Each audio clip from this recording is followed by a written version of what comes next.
honestly, honey, nobody is thinking about you that hard.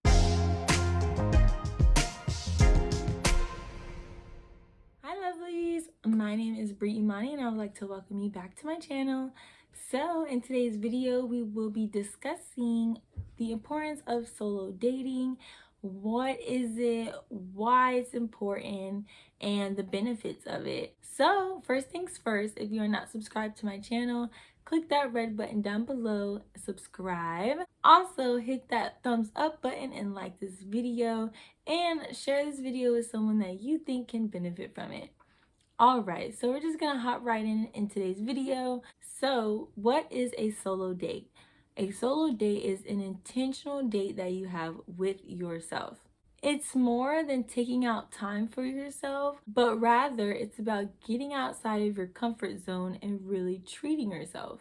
To go on a date by yourself may be challenging at first or even may be awkward, but over time, trust me, you'll get well acclimated. Solo dating allows you to really become in tune with yourself. It allows you to really get to know yourself. It also allows you to find your interests, and it allows you to become better in social settings. Just to let you know, solo dating is not just when you are single. It's beneficial when you're single, but it's also beneficial if you're in a relationship, if you're married, because it allows you to still take that time that you need to tap in tune with your individuality.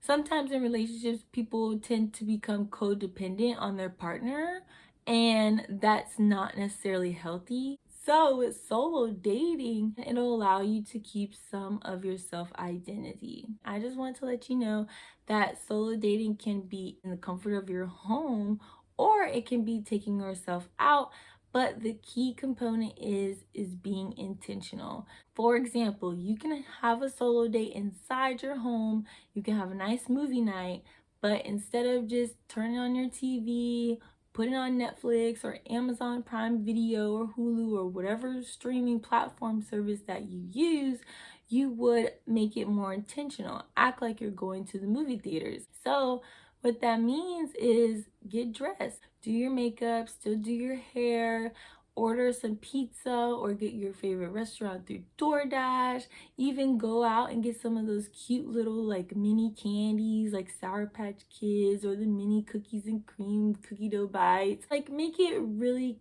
cute and intentional, and that way it's not just another night watching movies, but instead it becomes an experience. You're creating new memories, you're creating this new fondness for yourself, and you're taking out the extra time to really treat yourself.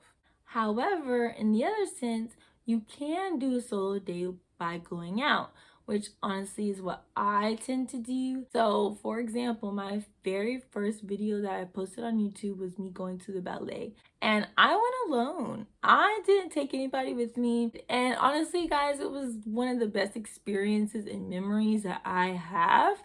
But me personally, I love to do those types of things. So if that is not your nature to go out and venture out and do things by yourself, it could be a little awkward and uncomfortable for you. But I'm going to give you some tips on how to overcome that awkwardness when you decide to actually do a solo date. Just know that when you go out by yourself, you might be in your head, you might think, oh my goodness, people are looking at me, what are people gonna think? They're gonna think I'm lonely and miserable. And that might not be the case, right? Because you might just enjoy your own company. You might be in a relationship, you might be married, but you're just taking that time out for yourself. And honestly, honey, nobody is thinking about you that hard. I doubt that people are really going to be thinking, oh my gosh, boo-hoo, sad Sally in the corner, she's all by herself. Nobody's thinking about that. And honestly, if people do glance at you and you feel that people are staring at you, just give them a nice polite smile and continue to do you. Okay, so jumping into the tips on how to overcome the awkwardness and shyness when you take yourself out.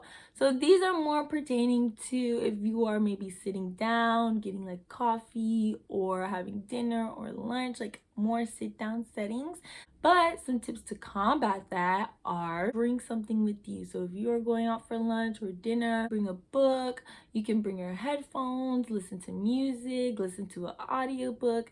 This will allow you to hone in on yourself and block out the exterior, block out the other people. Also, if given the option, if this is a daytime lunch or brunch, eat outside.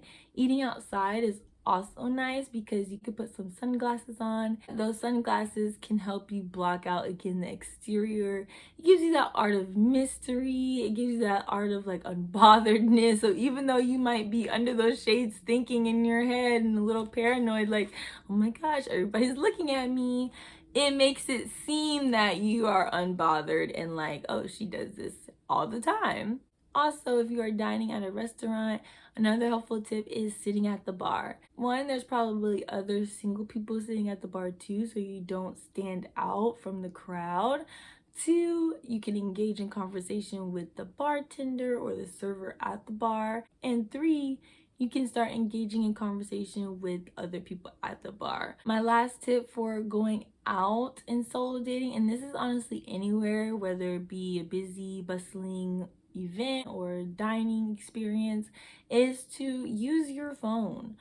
You guys, your phone is like your best friend. You can scroll on social media. You could read a book on your phone. You could be on YouTube watching this video on your phone to help boost you and boost your confidence while doing this solo date. There's just so many things that you can do on your phone. I would not suggest to talk on your phone. Don't have a conversation. Don't pick up the phone and call somebody because, again, solo dating is being intentional with you. This is the time to get to know you. This is the time to bask in your thoughts. This is the time to bask in your presence. So a phone call would be a distraction from that experience.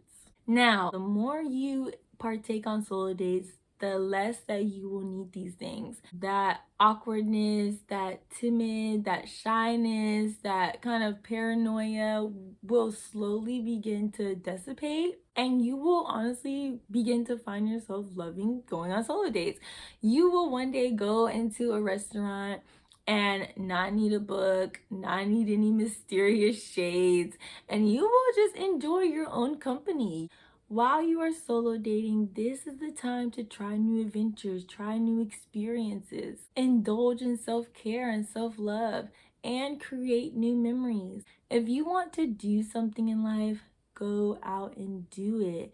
My grandma gave me the best advice. She told me since I was a little girl, you only have one life to live, so live it for you. Basically, YOLO. You only live once, right? And I know that term is probably outdated, so don't laugh at me. But really, you have one life to live.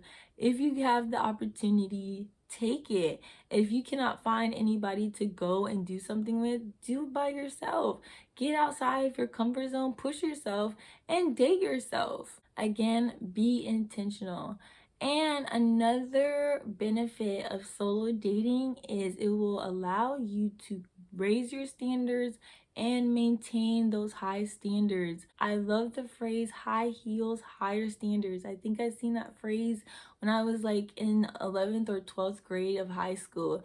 And ever since I saw that phrase, it stuck and resonated with me. The self-love that you begin to have for yourself through solo dating helps you avoid unnecessary situations and mistreatment from others, especially while dating. Now, this portion of the video is more so geared towards my single people. When you solo date, your standards will begin to change. Why? Because you are now at a place where you are taking yourself out. You found your interests, you found your hobbies, you're investing time into yourself, you're pouring that self-love into yourself, that self-identity, that self-worth.